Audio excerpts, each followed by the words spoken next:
Pak Jokowi waktu itu tahun berapa ya Pak Jokowi ketika wali kota Solo itu Pak? 9 tahun yang lalu ya. Berarti 2003, 2004 Pak Jokowi menjadi wali kota. Apa yang terjadi? Upacara saja beliau tidak tahu. Upacara betul-betul baru. Assalamualaikum warahmatullahi wabarakatuh. Pertama, saya atas nama Universitas Paramadina ingin sampaikan sekali lagi terima kasih atas kehadiran Pak Jokowi di kampus tercinta kita. Sebuah kehormatan tersendiri bagi kita untuk diskusi sama-sama masalah yang sangat dekat di Jakarta. Saya tidak pakai proyektor Pak Jokowi, jadi saya sambil duduk di sini ya, menyampaikan beberapa hal, mengisi barangkali bagaimana melanjutkannya. Kalau tadi sudah Pak Jokowi sampaikan tadi agak panjang komprehensif betapa terobosan itu sudah dilakukan. Reformasi birokrasi yang tadi disampaikan, sering kita bicara tentang standar baru, pendekatan baru, prosedur baru, tapi ujungnya apa sih? Ujungnya adalah perilaku. Kehadiran seorang pemimpin di sebuah birokrasi membuat perilaku itu berubah. Perilakunya yang sebetulnya ingin kita ubah. Tapi mengubahnya dari mana? Dari hilir atau dari hulu? Harus mulai dari hulunya. Bila hulunya baik seperti aliran sungai, insya Allah maka alirannya akan jernih. Tapi itu harus diiringi. Saya ingin gambarkan sedikit kira-kira apa yang terjadi ketika hulunya itu baik. Pak Jokowi waktu itu tahun berapa ya Pak Jokowi ketika wali kota Solo itu Pak? 9 tahun yang lalu ya. Berarti 2003, 2004 Pak Jokowi menjadi wali kota. Apa yang terjadi? Upacara saja beliau tidak tahu. Upacara betul-betul baru. Saya percaya betul pada visi misi, tetapi kalau yang menjadi pemimpin tidak bisa jadikan rujukan, visi misi dan daftar rencana itu hanya ada di atas kertas. Yang diperlukan justru pemimpinnya. Yang hadir di situ orang melihat pendekatannya beda, dan kemudian kita saksikan itu sukses. Jadi saya membayangkan yang dikerjakan reformasi birokrasi itu bukan sekedar agendanya, karena agenda tidak otomatis jalan sendirian, tapi agenda perlu eksekusi, dan eksekusi ini membutuhkan orang yang melakukan eksekutor. Di situ sebabnya saya melihat, saya sempat otak-atik ini Pak Rusdianto yang punya datanya lebih jauh Pak Rusdianto. Tapi saya membayangkan kalau Indonesia mau lebih baik, barangkali yang dibutuhkan bukan 1-2 orang jadi pemimpin di puncak. Karena 1-2 orang pemimpin di puncak ini benar membawa suasana baru. Tapi yang dibutuhkan, barangkali saya coba hitung-hitung Pak, kira-kira dibutuhkan 1.743 orang baik Pak.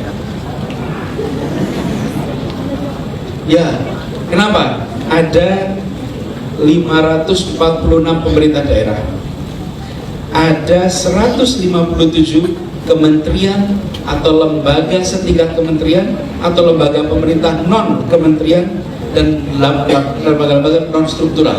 Ini jumlahnya saya coba cek 157. Ada 140 BUMN, ada lebih dari 490 perusahaan go public, ada 120 bank umum yang sifatnya publik-publik ini yang saya daftar.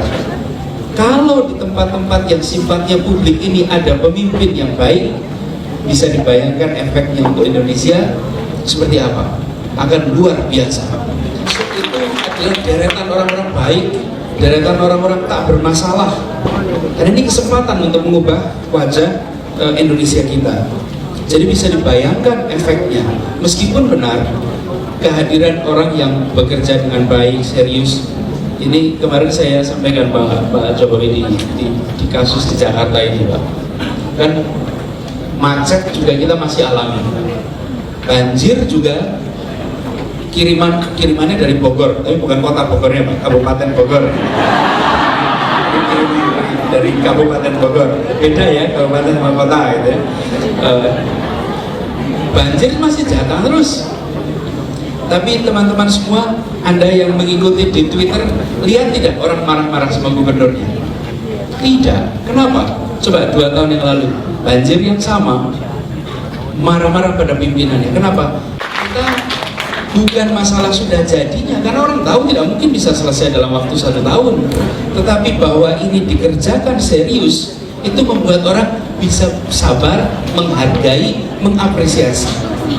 Bayangkan teman-teman, itu terjadi, saudara sekalian bisa lihat kereta api. Kalau Anda lihat kereta api antar kota sekarang, dipasang siapa? 1 orang, Ignatius Jonan. Beliau melakukan perubahan, eksekutornya. Lihat Garuda Indonesia hari ini, Pak Emil Satar masuk di situ. Apa yang terjadi? Berubah. Di Bandung ada Pak Ridwan Kamil, berubah suasana. Insya Allah Bogor besok dilantik, berubah suasana. Ini Pak Bima ini memang unik, sudah menang 5 bulan yang lalu, tapi harus menunggu 7 bulan baru dilantik. Jadi ini namanya wali kota in waiting. Sebentar lagi jadi wali kota resmi. Nah, ini teman-teman sekalian, perhatikan di sini, reformnya tidak bisa jalan otomatis tanpa eksekutor. Karena itu saya kalau boleh menghimbau, tolong orang-orang yang merasa tidak bermasalah, orang-orang yang bisa mendorong perubahan, jangan hanya menjadi pembayar pajak yang baik.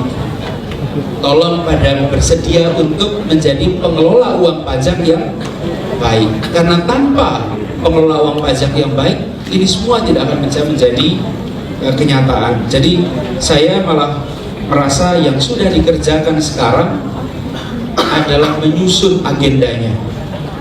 Saya rasa Menpan ini lengkap di agendanya, tapi tidak akan bisa jalan jika tidak muncul orang-orang yang mau turun tangan langsung terlibat. Ya, dan turun tangan ini benar-benar artinya sebenarnya, karena kita sering menyebut mengasumsikan turun tangan 1 orang, bukan. Turun tangan ini kita pilih untuk tidak hanya urun angan. Di kampus ini kan kita urun angan terus, harusnya begini, harus begitu, diskusi di mana-mana harus begitu. Terus siapa yang mengerjakan? Siapa yang akan melakukan? Karena itu saya malah merasa ini kesempatan, jangan diam, tapi pilih untuk mendorong terlibat. Jadi kuncinya saya rasa pada orang. Jadi pekerjaan yang dikerjakan oleh Pemda, oleh kementerian, oleh lembaga-lembaga tinggi itu bisa disubkonkan, ya. Disubkontrakan bisa, membangun bisa, disubkontrakan bisa, bahkan masalah manajemen administrasi keuangan pun bisa disubkontrakan. Kalau mau semuanya bisa disubkontrakan, tapi ada satu hal yang tidak pernah bisa disubkontrakan. Apa itu? Kepemimpinan. Kepemimpinan itu tidak bisa disubkontrakan. Karena itu saya merasa mendorong perubahan reformasi birokrasi adalah dengan mendorong orang-orang baik, kompeten, jujur, berintegritas, rame-rame masuk di wilayah publik dan memperbaiki aktivitas publik kita. Itu teman-teman sekalian dari saya. Nanti kita lanjutkan diskusi. Terima kasih Pak Toto, saya kembalikan. Assalamualaikum warahmatullahi wabarakatuh.